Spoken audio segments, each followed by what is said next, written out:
Oh, Nat. Nat was second. Nat was early.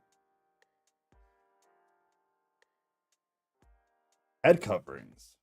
I didn't even know. I would have given a warning before this one. Cat, no. Snake and cage equipment. Sadly, there is a space issue, so it will need a new home. The cage equipment will be included, so please message me if interested and we can work something out. Just know that this isn't a cheap price, so no lowball. $1 isn't a cheap price. Cat's trying to bring home another snake. Everybody tell Cat no. No more snakes. No more snakes. No more nothing. We are all set currently at this moment in time. We are all set.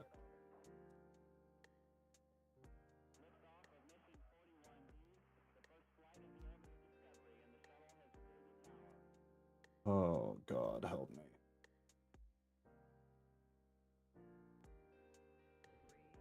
It's cheap enough. $1? Or did he use the $1 as a placeholder so that he could charge you more? So that you negotiate in the DMs. No more snacks. See? See? See? We are all good. Now, shh. Go tend to your baby or something. Go tend to your ridiculously adorable baby. Don't you have other things that you need to be doing? Such as tending to that ridiculously adorable baby. Ghost is now available for sacrifice.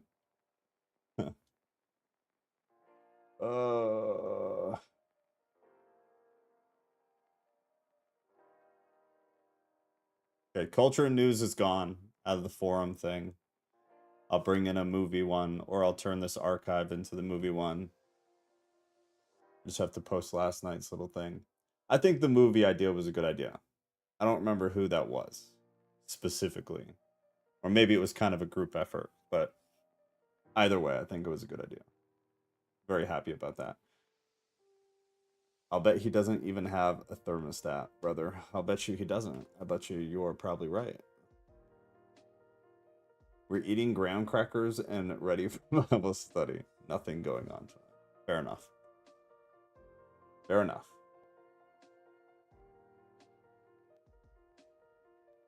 I mean, I wouldn't be surprised, Cat. Wouldn't be surprised. All right, let's go. I have to get off pretty promptly at 7.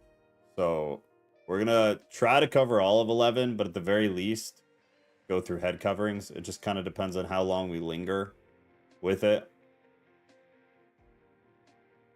I guess that'll really just be it. But obviously, hot topic. So we'll see. So chapter 11, Paul is going to turn to the topic of worship practices. And this is kind of the beginning, I guess, as a caveat or a heads up. In context here is super important because you read 11, well, really, you read 10, and you get all of this text, all of this pretext, I guess, for the spiritual condition of the Corinthian church. And it's really important to remember that it's the Corinthian church. Not all of this is applicable to all.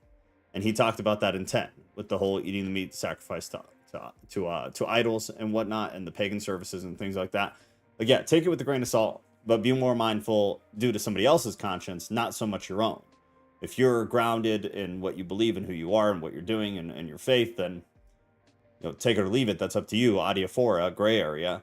But for the conscience of others, avoid it.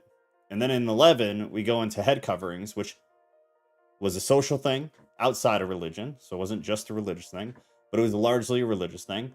And it focuses really heavily on the concept of worship.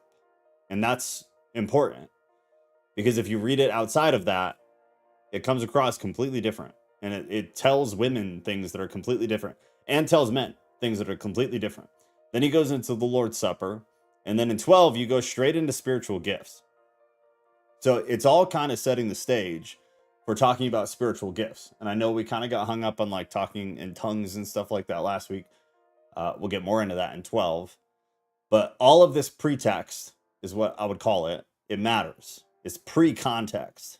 And it's all super important. So So he's going to get into that. Worship practices within the church, a subject that it dominates the entire, like I just said, the entire rest of the letter is worship practices and those things which surround it.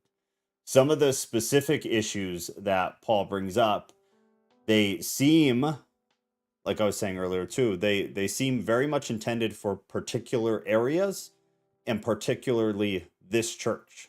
So it's important to try to distinguish and delineate what that is and where that is. There was a lot of abuse of spiritual practice going on in the Corinthian church. So it makes sense that they get reprimanded and told not to do things that he's not necessarily saying Christians shouldn't do. He's saying that they shouldn't do it because they were abusing it. Women failing to wear head covering in worship is the biggest one, obviously. Improper observance of the Lord's Supper is the second paragraph down there. And misuse of spiritual gifts, which he touches on, and then it picks up in 12. So he said in verse 1, "Now I commend you because you remember me and everything and maintain the traditions, even as I deliver them to you. I commend you, or I praise you, depending on what you're reading out of." At the time, and we've talked about this a lot. So at the time, the socially elite, those of that class, they valued the concept of praise. Christians in modernity, I think, have a really narrow view of what praise is. And it's interesting too, because in a lot of the new translations of the Bible, including the ESV, a lot of the time, I think there's actually an example in what we're going to read, they've removed the word praise unless it has to do with God. Because it's become like, it's almost as like if modern Christians see it as blasphemy if you use this term praise to anything other than God, which is historically, it's not accurate. Biblically, it's not accurate. They use the term a lot. They used it it was still held in high regard. It wasn't tossed around like maybe the word love is in America, but it wasn't just used with God. So it's not accurate. That's something that we've done in modernity that I don't know why, but it's become like an icky word unless you're talking about God. So he said in older translations, he says, I praise you, but your translation, like mine, will probably say, I commend you. So commend or praise, either way. At the time, the social elites, they really valued this concept. They really valued the concept of praise. It was a big deal for them. They used it often, and you could say they abused it. Paul is going to shift what he does not praise them for. He's going to now explain what he does not praise them for. So I commend you because you remember me in everything and maintain the traditions, even as I have delivered them to you. He's setting them up there in that sentence. But then also in there, he said, you remember. The implication there is that the Corinthian believers were carrying out at least some of what Paul was telling them to do. And he does this periodically throughout the entire text and through a lot of his epistles.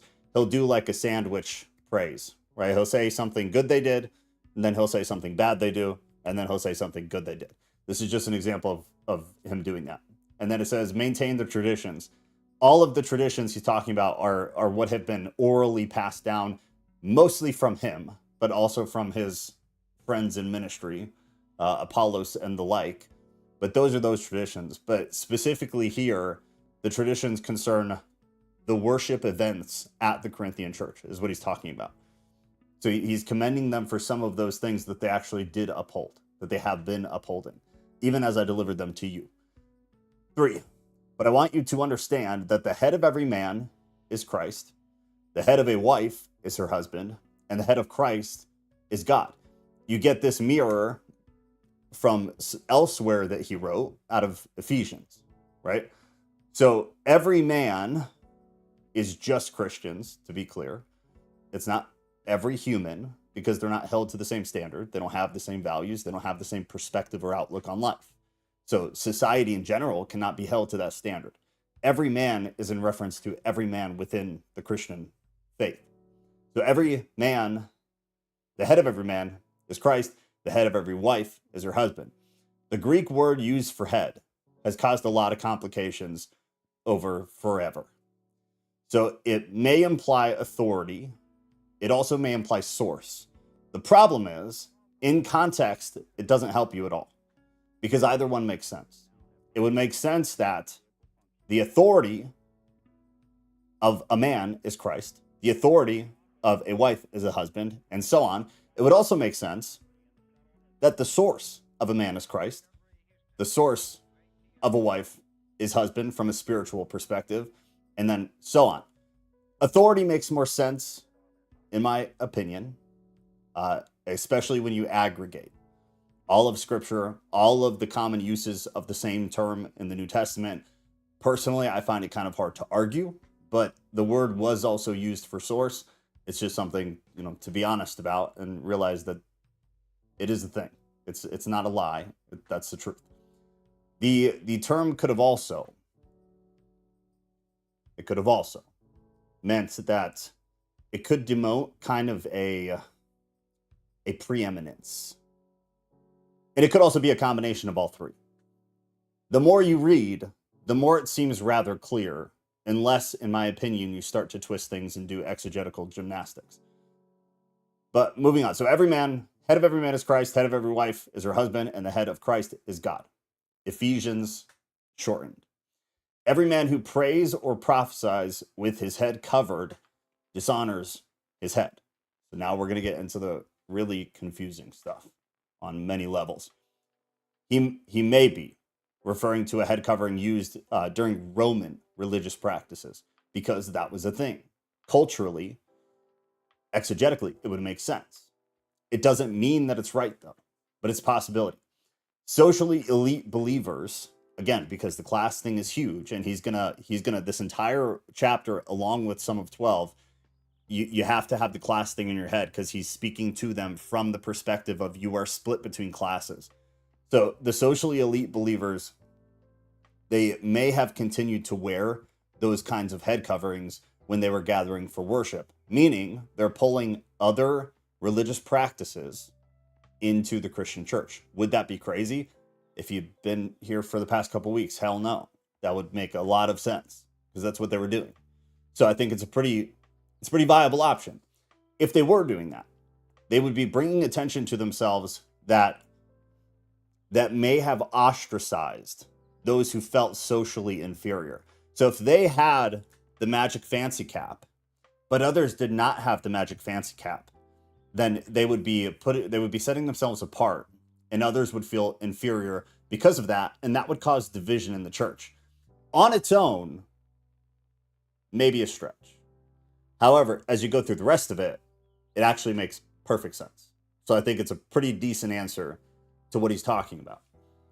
So every man who prays or prophesies with his head covers dishonors his head. 5. And every wife who prays or prophesies with her head uncovered dishonors her head, since it is the same as if her head were shaven. Now you get into the thick of it. So who prophesies or who prays? This is in reference to public prayer. This is not private prayer. This is not at home, whether you're with your husband or not. This is it's only in reference to public prayer. Socially, culturally, historically, whether you agree with it or disagree with it, it's the reality of what it was. Also, it refers to this prophesy. A lot of the examples of using the word prophesy in the New Testament in terms of a spiritual gift. And we talked about it last week, and there was actually a lot of disagreement. But in my opinion, agree or disagree, in my opinion, a lot of the times that the word prophesy is used in the New Testament, it's just talking about inspired speech, or it's talking about edifying or encouraging the church community. That would be a leadership role that traditionally would be a male role. It sounds a lot like a pastor. No. To inspire, to edify, and to encourage are some of the characteristics of what a pastor or what a deacon would do. So there's one. Then it said her head. Sorry, let me just restart. So, but every wife who prays or prophesies with her head uncovered dishonors her head. So with her head uncovered, Paul's making comments, and you have to understand the cultural practice of covering a woman's hair and head during times of worship was a normal thing. This was a normal thing. Paul discouraged women here and elsewhere of uncovering their head during that context, like in that situation, during public times of worship, i.e. church. But it would be more than that. But that, in context, as we go on, it's what he's talking about. And then he said, she dishonors her head. The indication is that a woman would dishonor a man when she takes on the appearance of a man, which today just becomes all the more hot button of an issue. But that's what he's talking about. It indicates that a woman dishonors a man when she takes on the appearance of a man. The head covering was a very feminine thing at the time. And we'll get into actually some of the other really wild things about it that would kind of make sense for it once we get through all the rest of it, though. And if you guys want me to stop, let me know anywhere. So going on, for if a wife will not cover her head, then she should cut her hair short. A bit of sarcasm is in that, because it's not a literal directive. So to have her hair shorn in some translations or shaved, cut her hair short. At the time, in the day, back in the day, a woman with an uncovered head, in many contexts, it was seen as being sexually revealing. Which, if you think about it today, that makes no sense. If you think about it back then, it would kind of make sense. And if you think about it even today, but in other cultures, it makes sense. So unless you're completely narrow-minded and you're absolutely unwilling to try to understand something that isn't your direct reality, it's not really that difficult to understand. There are cultures today where women are not to leave the house without a head covering because it is seen as sexually revealing. Agree with it or disagree with it, don't care. It's a reality. It's not our reality, but it is a reality. So that exists today. At the time of the writing, that existed virtually everywhere. It was seen as sexually revealing, along with tons of other things, depending on what culture you were in. But in the culture that we're talking about, the culture of Greco-Roman world primarily, in many cases, it was seen as sexually revealing. So then it seems pretty obvious. It would be like telling a woman not to have her breasts out during church service, which again, disagree with it or agree with it, maybe think free the titty should apply to church. I don't, more power to you. Regardless, most people would be like, yeah, that makes sense. Okay, so at the time, this starts to make more sense. That would be, and this is part that will piss a lot of people off, and we can talk about it if you want, but I feel like we have a lot of times, and I don't really want to beat a dead horse. Agree or disagree, but part of the reason is that it would distract men in the context of worship. Agree or disagree, don't care. Reality, because again, if women had their breasts out during church today, it would be a distraction. It could be seen as a distraction. Just like if a man took his junk out at a church. It's a bit of a distraction. So therefore, he's recommending that women should wear their head covering to avoid such issues. There was more, though.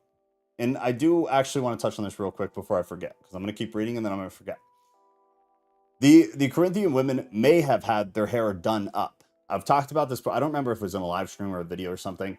But there is some evidence, perhaps, there's some kind of indication that due to the class structure again, perhaps some of the fancy social elite women had their hair done.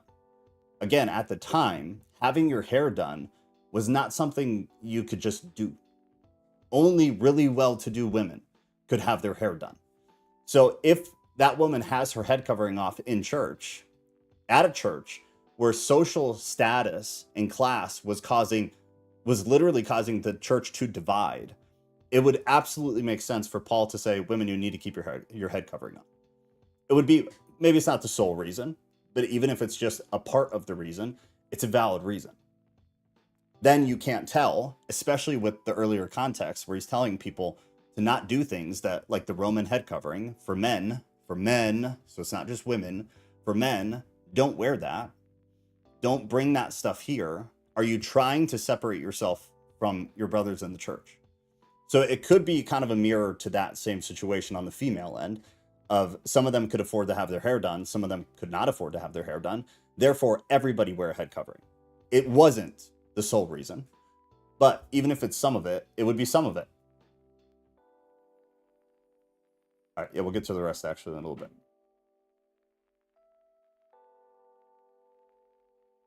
I have power last Thursday? No. Oh, like electricity. Got it. Oh no. Hair equals sex organ. Okay. All right. Where were we? So 6 was the last one we left off. It said, for if a wife will not cover her head, then she should cut her hair short. But since it is disgraceful for a wife to cut off her hair or shave her head, let her cover her head. 7, for a man ought not to cover his head, since he is the image and glory of God. But woman is the glory of man. And this is where everybody loses their mind. 8, for man was not made from woman, but woman from man. Let's pause there. So this is obviously, he's just referencing Genesis, right? He's not saying anything new. He's not being misogynist. He's not making things up and giving it to the Corinthian church. He's literally quoting the Bible. So that part just needs to be clear. Again, agree or disagree, fine, but don't disagree with Paul, disagree with Genesis. It's zero new information. It's a reiteration of the first text in every Bible that every Christian has. That just needs to be clear. Agree or disagree, doesn't matter.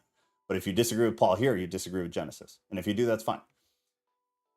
Eve literally came from Adam. That's the story, at least, right? So if you believe Genesis literally, and even in a lot of senses not literally, you believe that woman was literally made from man, which is actually a really beautiful thing, if you think about it. Unless you have weird perspectives or somebody has hurt you, which I don't say that to be rude at all. I mean, literally. Otherwise, from a place of innocence, that's really beautiful. If men are looking out for and loving women properly, that's really beautiful. If men are being total assholes and awful husbands and awful in society and setting bad examples for what a man is and what a man is to do and be for a woman, then I can see how that would sting. From a perspective of innocence, it's really, really beautiful. Eve literally came from Adam, from his rib, from his body. She was still created by God, but she came from Adam. 9, neither was man created for woman, but woman for man. He's referencing the order of creation. It's Genesis 2:18. He's not trying to say that women are created for the purpose of pleasing men. That's not what he's saying. He doesn't say that. So if that ever gets pushed by anybody, or if you think that in your head, it's a lie. That's not what he's saying. Women are not created for the purpose of pleasing men. There's nothing about that would make you think that, unless you're doing gymnastics. He's focusing on the created order. That's it. Order doesn't mean importance. Order does not mean value. Order is a way to, it's a function. Order is a function. It's time and function.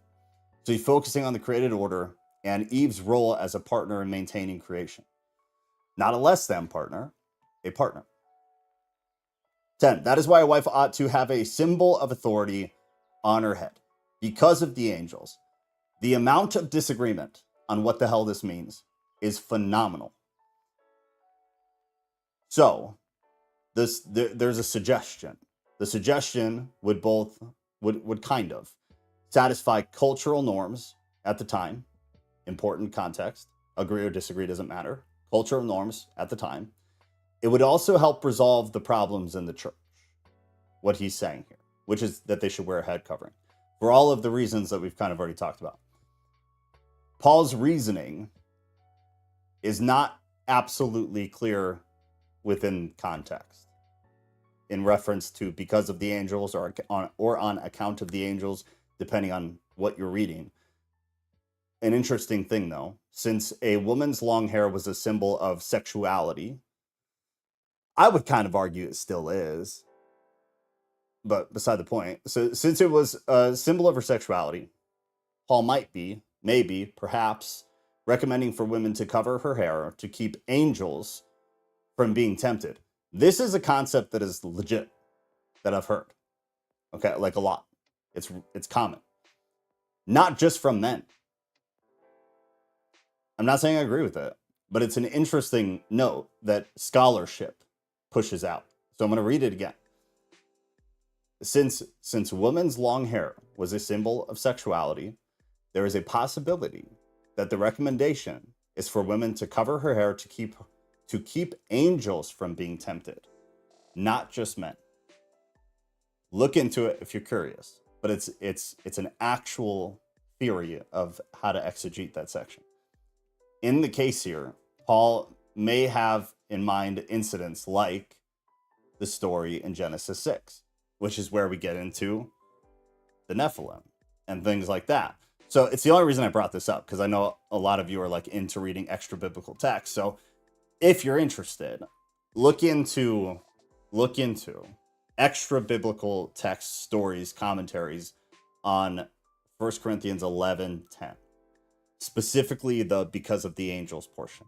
It's really interesting, because otherwise, what the hell is he talking about? I don't have a good answer for it. Like I said, I've heard a lot. The only one I care to remember is the one I just told you, because I find it the most interesting. The whole, it's the story surrounding the Nephilim. It's the, angels coming to heaven breeding with human women. And I find the theory that Paul is telling them to cover their hair because of the angels coming down and breeding with them. I find it very interesting. But look into it yourself. 11. Nevertheless, in the Lord, woman is not independent of man, nor man of woman. Important. He mirrored that one.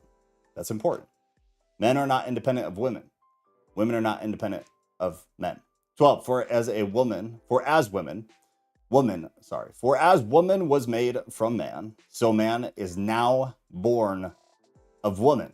Also, important part to point out, because if we take all the things that could be seen as feeling yucky towards women today, and then we ignore direct verses right after it, where they're not like that, you water down the poor theories about what Paul's trying to say.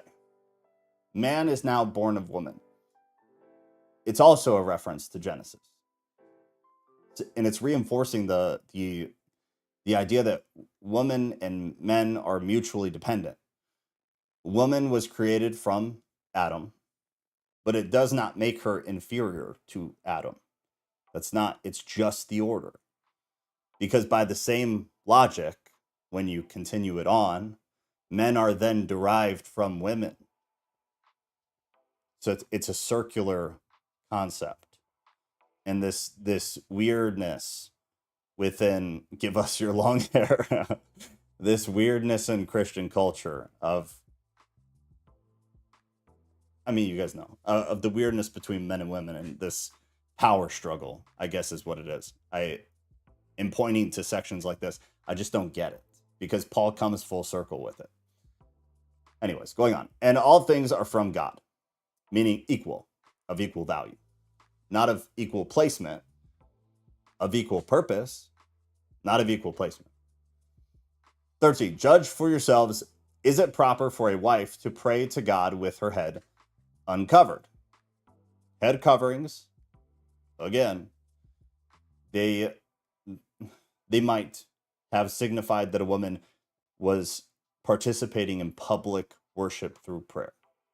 So as a wife, is it proper for a wife to pray to God with her head uncovered? It's rhetorical. Does not nature itself teach you that if a man wears long hair, it is a disgrace for him? Another one that's I get asked this and I don't know why. So the word nature, the Greek, it's a reference to just general opinions. It's like the social opinion of what is appropriate for men and women. So it was the social opinion of the culture at the time. It's not law. He's not talking about the law of nature. He's not talking about the nature of God even. He's talking about just social opinions, general opinions. And then men are able to grow their hair as long as women. At the time, to do so would have been against social norms, which makes sense, again, because the Greek word that we translate as nature just refers to social norms. So can men have long hair? Sure. Yeah. There's nothing from a new covenant perspective that would make men not able to have long hair.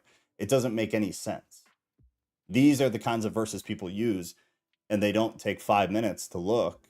No, it makes no sense. That's not what he's saying at all. It was a social thing at the time. It has nothing to do with law. He's not prescribing it. It's not a spiritual thing. It was purely a social issue. 15, but if a woman is it her glory, for her hair is given to her for a covering. What is he saying? He's essentially saying that it is permissible for a woman to have long hair. The sexual desire of men should not hinder this. I hope that makes sense. Because it was seen as a sexual thing at the time, right? A woman's beautiful hair. Sexual thing. Should the desires of men hinder women having the ability to have long hair? No. Because men are responsible to have self-control. For her hair is given to her for a covering. If anyone is inclined to be contentious, we have no such practice, nor do the churches of God. And this is the absolute most important part in the entire effing section. And this is why. So he's saying that if his opinion will not be accepted by some in the Corinthian community, he lacks an alternative offer. He lacks an alternative practice for them. What he's trying to do in this entire section is solve specific problems. Do you see Paul talking to the other churches about women having to cover their hair?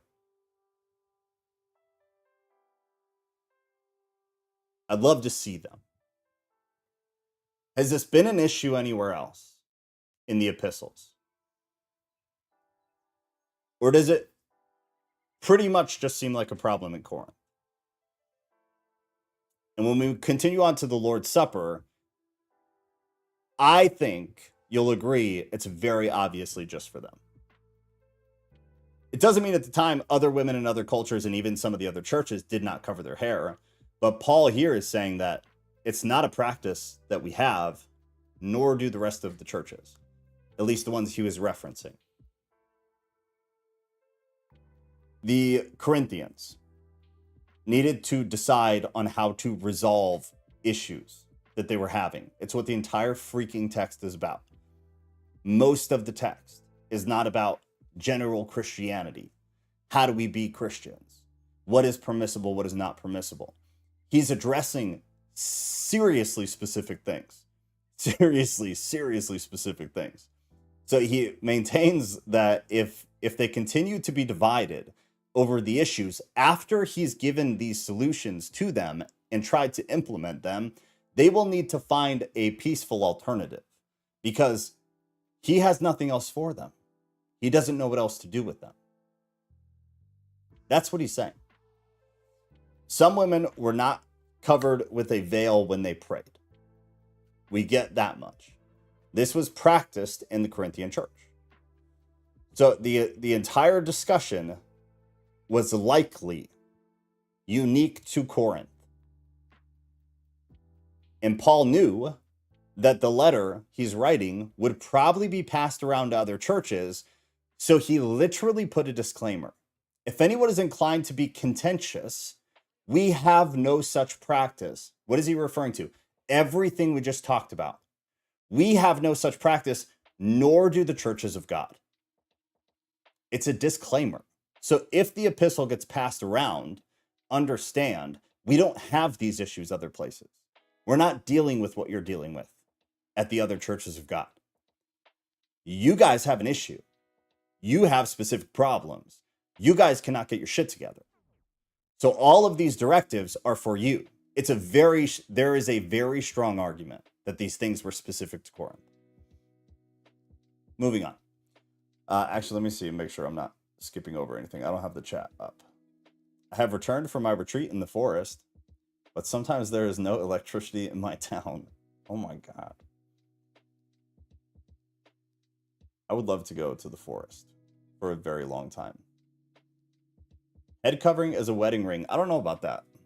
If you have anything on that, I'd like to see it. I know single women wore them though. I guess is why I'd say probably not. But I'd be interested. I'd be very interested. The head covering thing has always captivated me. I find it befuddling often. All right, so the Lord's Supper. Paul here is going to give instruction about the proper observance of the Lord's Supper, which was a big deal.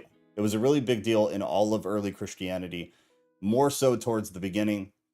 And then after the beginning, the Catholics and the Orthodox kind of kept it going. But then when you had Protestantism come in, the Lord's Supper kind of died.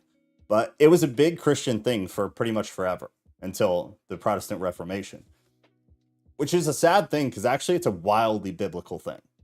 It's to me, it's really interesting that we don't do the Lord's Supper as like a Christian practice, but we do this stupid church thing that we do, where we drive to a building and we stand and listen to people play electric guitar, and then somebody talks about his dog and his wife and throws in a Bible verse here and there. I find it really weird that we do that, but we don't do the Lord's Supper. The Lord's Supper is specifically talked about. Church as we do it is never talked about. Church as ecclesia did it, like in early Christianity, was nothing like what church is today. So if we were going to do anything out of the Bible, I find it really weird that we don't do the Lord's Supper, that people aren't doing that. I think it's really weird.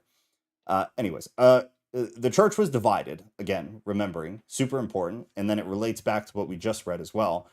Massive divide on socioeconomic grounds. Classes were super divided. So the wealthier members were abusing their positions and their status, their social status, by inhibiting the actual fellowship with the poorer members of the community, which again, just for the love of God, see how it all connects in what we just read. The men with the Roman religious head coverings, the women with the head coverings. Paul talks to both men and women in the last section about don't divide yourselves like that. These things cause you to stand out as a higher class than those who are of lower class in the church. Don't do those things. The same thing was happening at the Lord's Supper at Corinth, which is why it's important to grasp that and not apply this crap to everything, because it just doesn't make any sense. It's not how it reads. I don't know why we get so freaking lost. So here, what he's going to do, he's going to hint at the solution, because that's what he's trying to give them. And this entire epistle is a list of solutions for all of their problems. The solution to the division that he was earlier talking about. And he's going to try to really emphasize the unity that needs to be under the body of Christ, or in the body of Christ. He's going to talk about the abuse, again, that was happening of the Lord's Supper within the Corinthian church. It was causing them to lose a grip, lose sight on the purpose of it, which was the fellowship between believers and the identification process with Christ and what he went through. That's the purpose of it. The Corinthians were losing sight of what the purpose of it actually was. So 17, but in the following instructions, I do not commend you. So the beginning, he said, now I commend you.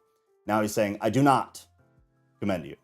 So he's using the statement to very specifically assign blame, which is great because that's what pastors should do. Just as a side note, if pastors aren't convicting people, it's not a pastor. I guess that's a hot take nowadays. So because when you come together, it is not for the better, but for the worse. When you as Christians gather together, it is not for the better, it is for the worse. You could argue that's a lot of modern gathering as well. 18, for in the first place, when you come together as a church, I hear that there are divisions among you. And I believe it, in part, for there must be factions among you in order that those who are genuine among you may be recognized. So he's referring to the divisions, again, in social classes, social status. It seems like, and due to other things, that he heard about it from Chloe's household. And the reference there is, if you remember, in chapter 1, which would make sense. It's a note that would make sense.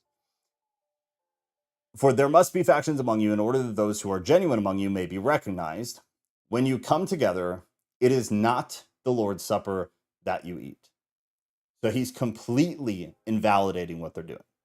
Because to them, they're doing the Lord's Supper. It would be the equivalent of Jesus or Paul or somebody coming back today, walking into Hillsong Church and saying, you are not doing church.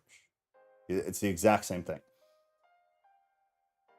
He's referring to the meal that Jesus instituted as the Lord's Supper and saying that's not what they're doing, because the whole purpose was to symbolize Christ's death. That was what it was. The Corinthians, they did not eat the Lord's Supper together. The divisions between the rich people and the poor people had completely altered the way that they practice it. So the Corinthian believers probably had, it seems like, what they had was a very large meal known as a love feast. And you can look into that if you have some time at some point. Look into love feast with maybe keywords pagan or Roman. Interesting stuff there. Those would often include the Lord's Supper, but Paul's invalidating that they can't be together and that they're two entirely different things. For in eating, each one goes ahead with his own meal. One goes hungry, another gets drunk. This is when it gets good.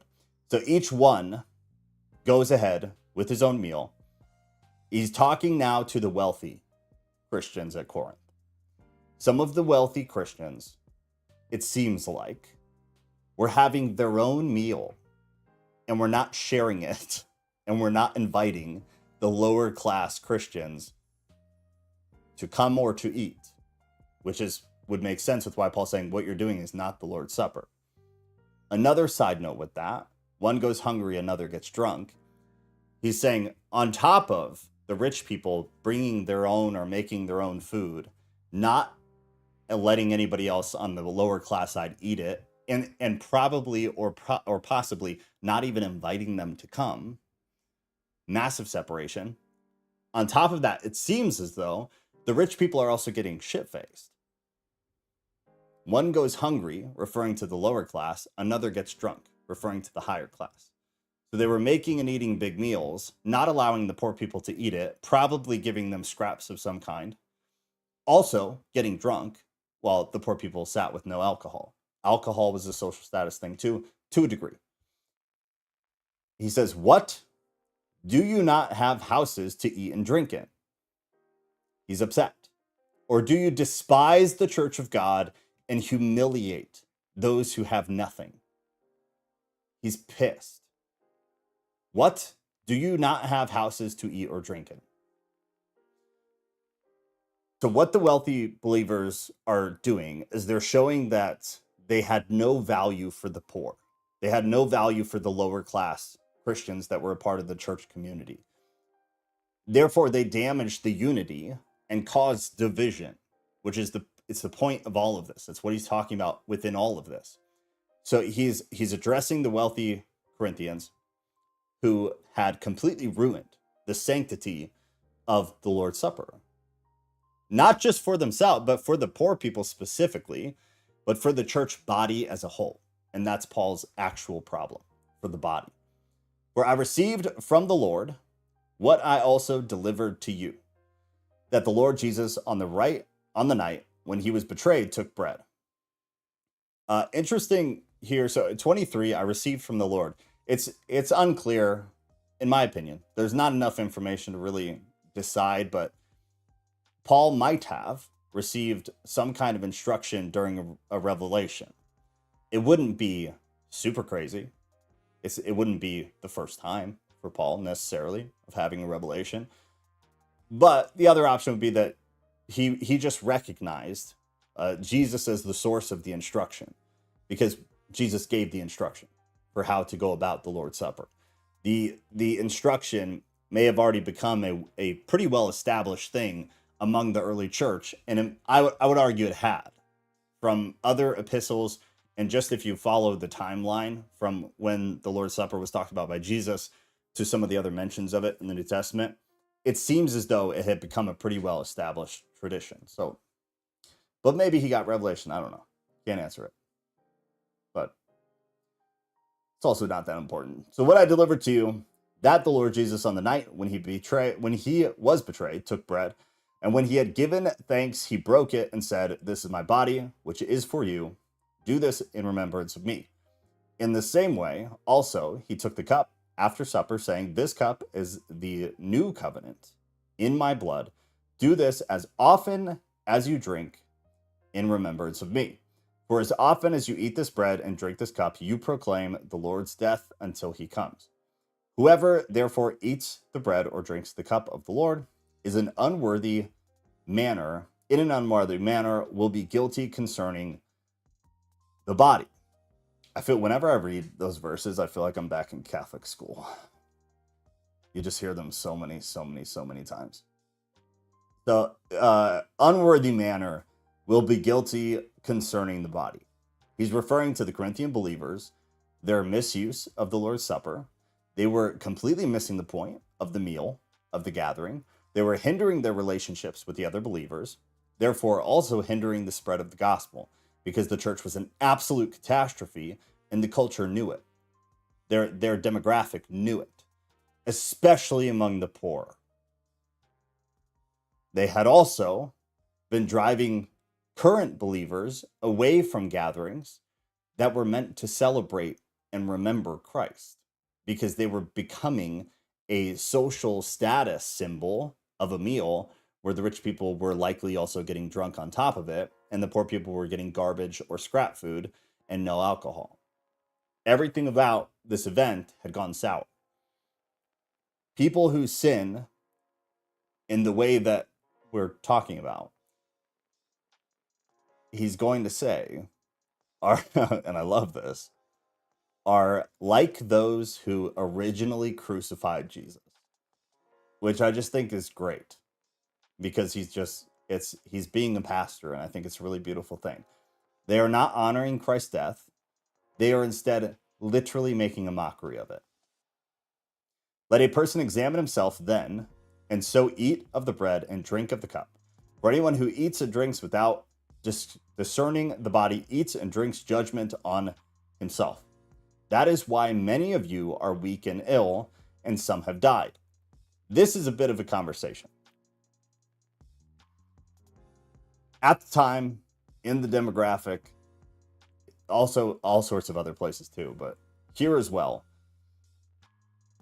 it was seen as a representation of God's wrath, if not God's judgment, in a more peaceful word, I suppose, a more justified word. Because of their failure to recognize all believers under the body of Christ and causing the division between the classes. It was seen that disobedience, just in general in the ancient world, was often seen as something that would cause or something that would link to disease and death. So that it's something that would make sense at the time for him to say. So why many of you are weak and ill and some have died? But if we judged ourselves truly, we would not be judged. But when we are judged by the Lord, we are disciplined so that we may not be condemned along with the world. So then, my brothers, when you come together to eat, wait for one another, eat together. If anyone is hungry, let him eat at home. So when you come together, it will not be for judgment. This is a reference to possibly a couple of things. So one of the theories is that he's just talking about a general food shortage, because that was a relatively common thing. I'm not sure, because there's not enough information to know, but one of kind of my theories about it is that it's also possible within this division of class that he's telling the wealthy people, if you need to eat more, because it's, wealthy people were eating more on average than poor people were because food costs money. So if the wealthy people needed to eat a lot, it's possible he was telling them to eat some at home, or eat at home and then gather together to have like a snack, basically, because a rich person's snack at the time would be like a poor person's full meal, which I think would also make sense. That's just me, though. And then he said, about other things, I will give direction when I come. What time is it? Yeah. I got a hard out at 7, so that's perfect. Hot stuff though, man. Hot stuff. Just a normal Sunday. The flamboyant rich folk syndrome. The wedding ring thing, sign of fidelity, is just a theory of mine. I have no idea if it's true. I mean, it's an interesting theory. I wonder if there's any like validity to it. I wonder if any cultures, if that's a thing. It wouldn't really make sense to me, because from like a sexual standpoint, single women would also be, in most religious cultures, would be, required to cover as well. If the reason is that it's seen as sexually indecent, I would imagine there would be no difference between being sexually indecent as a single woman, because no husband would want a woman who was being sexually indecent as a single woman either, right? Like, that woman has a responsibility to modesty, like between her and God, her and her future husband and God, and a married woman has a responsibility of modesty to her husband and to God. But either way, it's interesting. If you find anything on it, I would love to read it.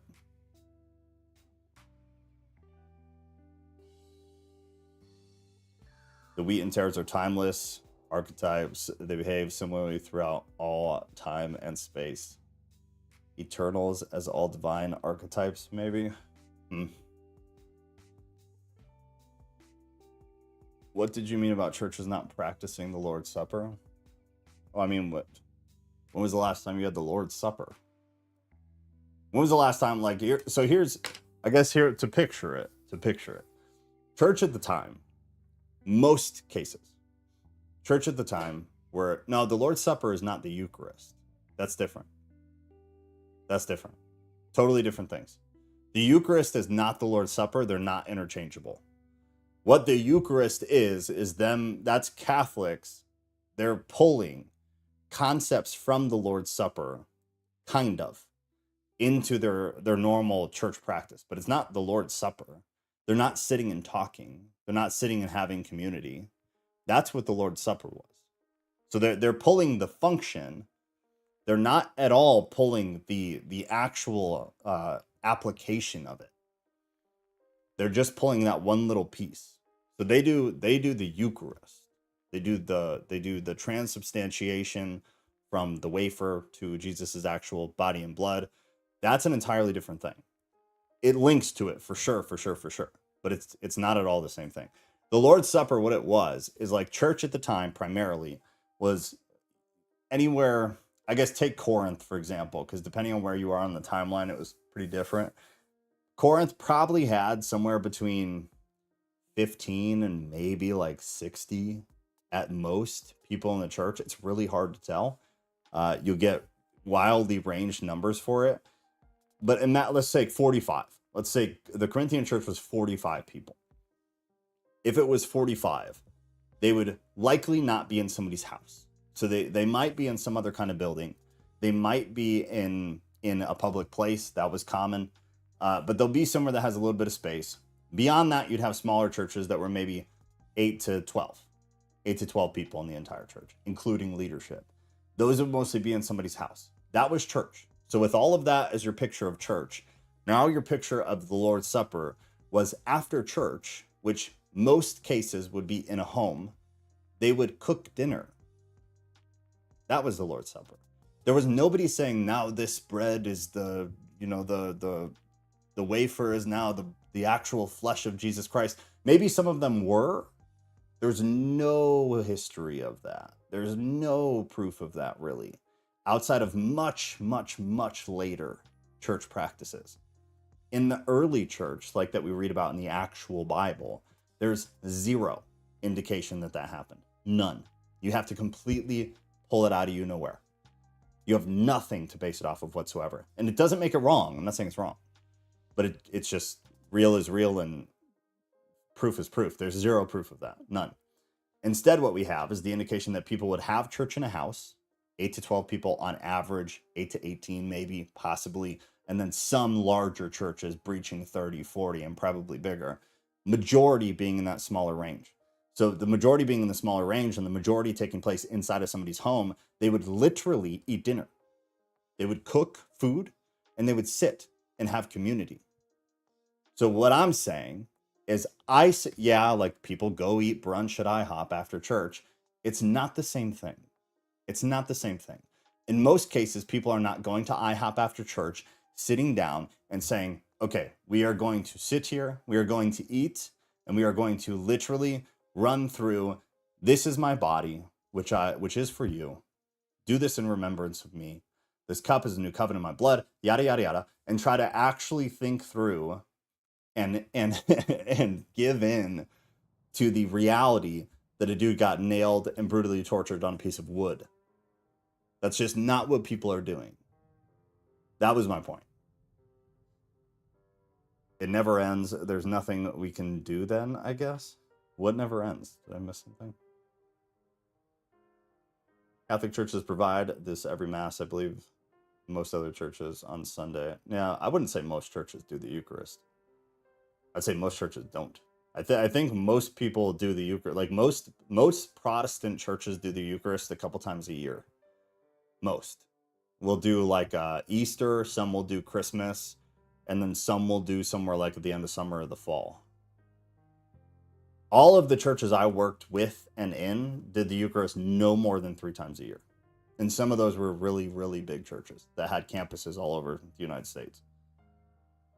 I'm sure a lot of churches do, but they're probably smaller churches. I always thought that communion was the Lord's Supper. It's like a mini version of it, I guess, but it's not the Lord's Supper was communal. It was communal. So you can do like kind of the commitment part of it, like the prayer part of it, but you're missing at least 50% of what it actually was. I would argue it's more. I would argue it's like 60 or more percent, 70% was community. It was people gathering together to do it as a church, to do it as a community. That's what ecclesia was. In my opinion, like look at other people, but if you actually read through the Bible of what the Lord's Supper was, and then maybe you'll kind of see where I'm coming from. I get what you're saying though, because that is a portion of it. You're doing the small piece of it, but you're doing it silently. No community. You're walking up there with your hands crossed or your hands like this, and then he hands it to you and you keep your mouth shut. And then for the next 45 minutes, you keep your mouth shut. Biblically, that doesn't at all seem like what the Lord's Supper was. If that's the Lord's Supper, my little church does that every Sunday. Joe, we should have a virtual remembrance of the Lord's Supper or communion once or twice a year as a Theist fellowship. I would love that. That'd be great. That'd be great. Except we eat in church basement. Oh, at your church you do that? Do you do that every Sunday? You guys cook in the church and eat in the basement? I know like a lot of small churches do it. And I think that's great. But again, like aggregate all of the United States. Most people don't go to like a nice little small community church. Most people go to some kind of larger church that's under the Ark umbrella. And those churches don't do it. Because it costs money.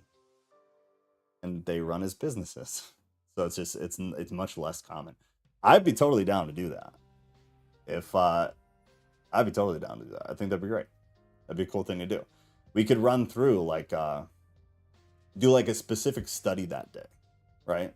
Like a study on the Lord's Supper or a study on like Christ's crucifixion and some of the things around that, and just like dedicated on that. I'd be 100% down to do that. Thanks for your perspective. I've never heard anything like this. Communion, Lord's Supper was always described as the same remembrance of what Jesus did for us. Yeah, no, I get it. So the Lord's Supper as like as a prayer or like a mental thing, I would say is the same thing. The Lord's Supper as what the early church did is 100% different. In my opinion, 100% different.